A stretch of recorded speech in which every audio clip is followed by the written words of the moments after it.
안녕하세요. 오늘은 카투사병으로서의 나의 군 복무에 대해서 말씀드릴까 합니다. 좀 시간이 오래 전 이야기이긴 하지만 그래도 궁금하신 분이 많을 것 같아서 전해드립니다. 자, 저는 1988년 9월 30일에 카투사병으로 입대를 하고요. 27개월 군 복무를 카투사병으로 마치고 제대한 사람입니다. 자, 그리고요. 입대 전 말씀을 드리면 그 당시에는 육군 30개월, 공군, 해군은 각각 36개월 복무였고요. 대학교에서 교련 과목을 2년 수강하면 복무기간에서 3개월 단축 혜택을 받았죠. 자, 토익 점수 780 이상 되는 지원자들 중에서 추첨을 통해서 카투사병을 선발하는 요즘과는 달리 제가 카투사병에 입대하게 된 경위는 다음과 같습니다. 제가 대학교 3학년 때 5월달에 카투사병 선발 시험을 보게 되고요. 그 당시에 카투사병 선발 시험은 한국사, 국민윤리, 영어 3과목이었고 한국사는 대입 학력고사 수준의 25문제, 국민윤리는 역시 대입 학력고사 수준의 25문제, 영어는 성문종합영어 수준의 영어 문제 50문제 해서 총 100문제였습니다. 선발 시험을 앞두고 일주일간 영어 시험 공부를 했던 기억이 나고요. 국사와 윤리는 대입 학력고사 준비용 문제집 2개씩을 풀었고 영어는 그동안 열심히 공부했기 때문에 카투사 시험 기출문제집을 한 권 풀었던 기억이 납니다. 네, 시험 당일날 충남, 충북 선발 시험이었는데요. 집합한 수험생들은 1000명 이상이었고요. 그 인원에서 최종 합격은 30명 남짓이었던 것으로 기억이 납니다. 1차 필기시험은 합격되고 총 100문제 중에 10개 미만 틀린 걸로 예상되고요. 2차 신체검사 및 영어 면접시험이 있었습니다. 그때 육군 장교복을 입은 사람이 나와서 나는 시간이 나면 도서관에서 공부를 한다 라는 말을 영어로 해보라 하고 또 영어로 저기를 뭐라고 하냐고 묻고 나는 신문을 구독한다. 나는 무슨 신문을 구독한다는 말을 영어로 해보라고 하는 것이었는데 나는 3가지 질문에 다 틀리지 않게 대답했던 기억이 납니다. 네, 면접관께서 영어 공부를 많이 하셨네요 라고 말하며 면접을 끝내주셨습니다. 합격이었고요. 입대 후 이야기를 말씀드리겠습니다. 그해 9월 30일에 논산 육군훈련소에 입대하게 됩니다. 1988년 9월 30일인가 31일인가는 88 서울올림픽 폐막식의 날이어서 연병장에 TV를 가져다 놓고 올림픽 폐막식을 봤던 기억이 납니다.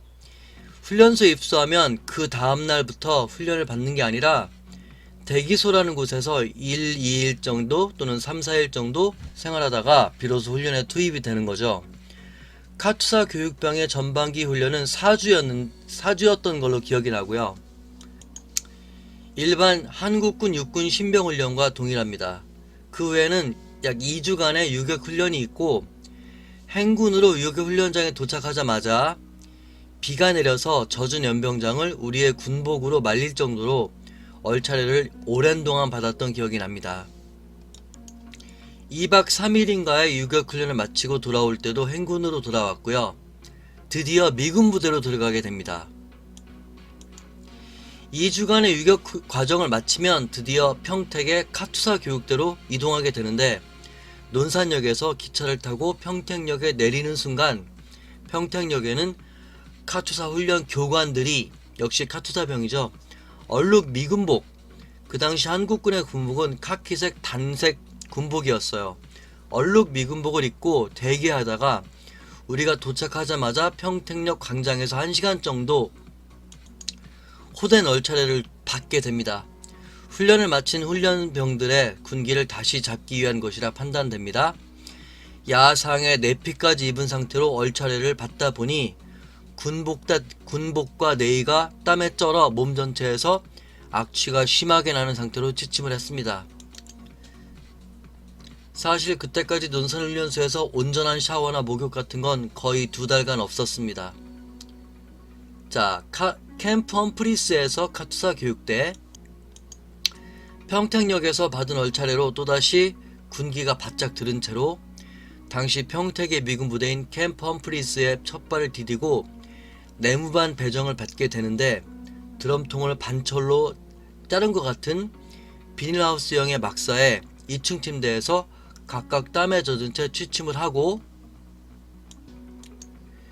다음날 미군복과 미군 군화, 기타 장비를 지급받았는데 미군 군화는 정말 부드럽고 좋았습니다.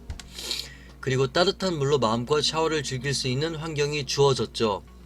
미군 부대 내의 식사는 뷔페식 식당이었으며 콜라, 세븐업, 판타, 마운틴듀, 우유는 무한정 컵에 따라 먹어도 되고, 기본적으로 콘프레이크, 프라이드 치킨과 두터운 스테이크와 같은 고기를 10분 이상 구워 만들어주는 햄버거는 기본 선택 메뉴로 항시 대기 중이었고, 그 외에 요일별로 다른 메뉴들이 따로 있었습니다. 네, 미군 부대의 식사를 2-3일 먹고 나면 대변의 냄새가 달콤한 치즈 냄새로 변합니다.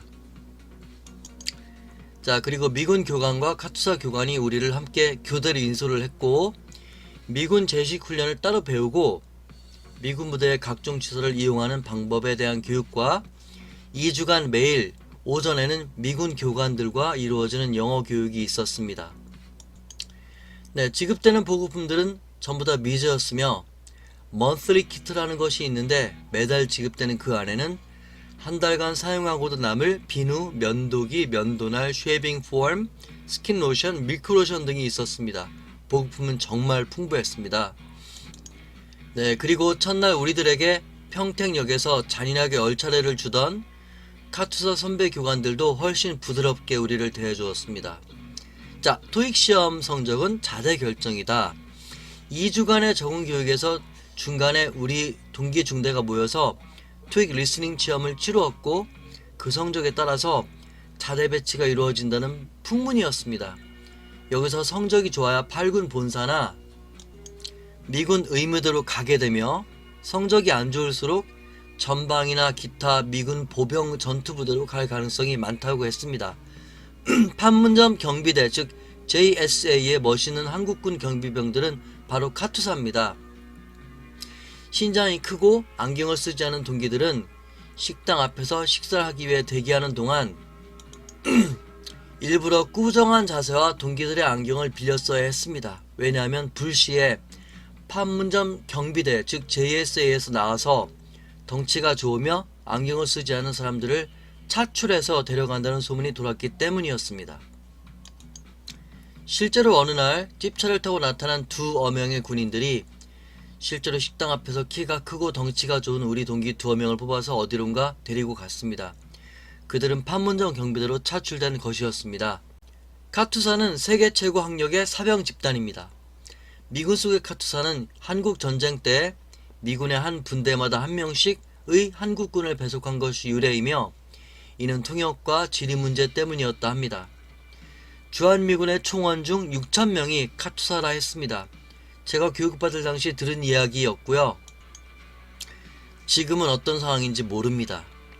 카투사는 전 세계에서 가장 학력이 높은 사병부대라고 합니다. 실제로 대학 재학이나 졸업 후 입대한 카투사병이 100%이며 논산에서 대학 재학 중 입대한 장정들을 상대로 카투사병을 차출하는 경우도 있었습니다.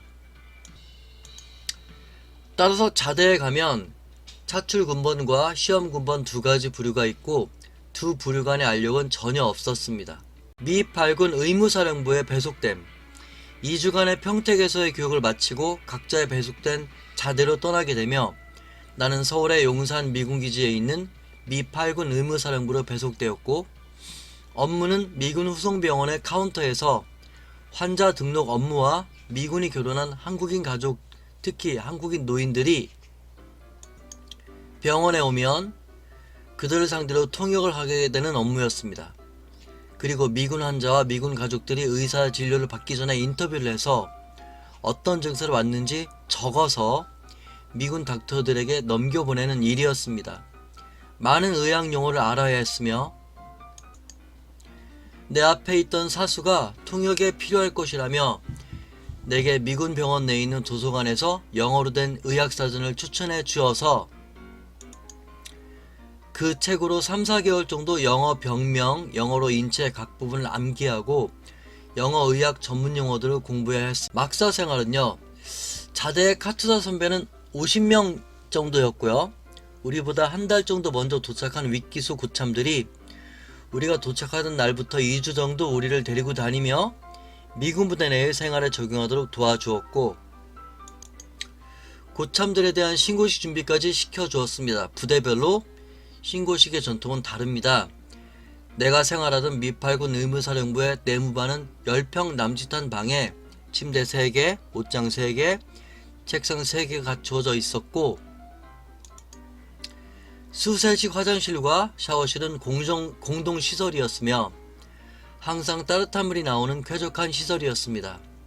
3층 막사 건물에 1, 2층은 남자 사병들이 이용하고 3층은 여군들이 이용했습니다.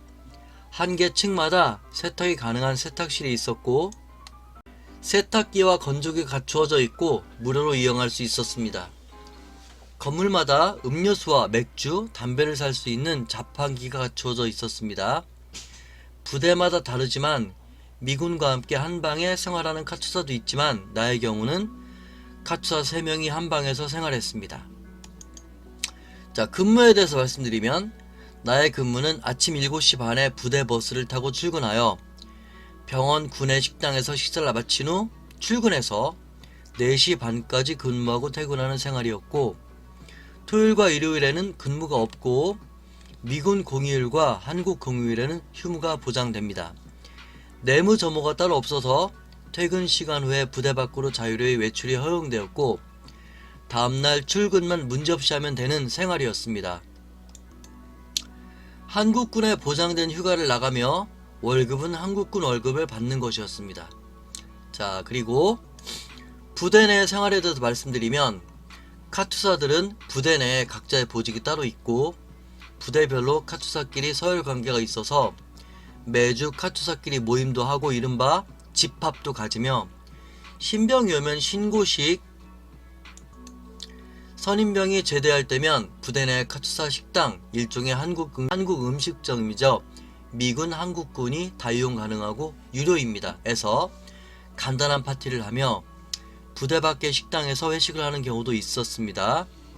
미군들과의 관계는 카투사들이 다들 스마트하고 유식하기 때문에 미군들이 카투사를 함부로 대하지 않으며 심지어 카투사병이 미군 여군과 연애를 하는 경우도 종종 있습니다. 미군과 카투사병은 서로 계급에 상응하는 대우를 해주도록 되어 있습니다. 사병 상급자에게도 거수격리를 하는 한국군과는 달리 미군들은 장교에게만 거수격리를 합니다. 사병과 부사관끼리는 카투사와 미군은 친구처럼 지내고 업무적으로는 직장 동료나 상사처럼 지냅니다.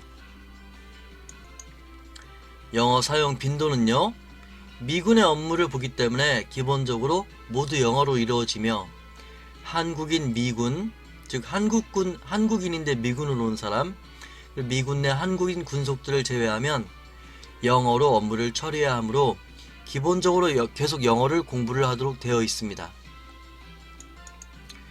따라서 제대 후에는 상당한 영어 회화 실력을 갖추게 됩니다. 결론입니다.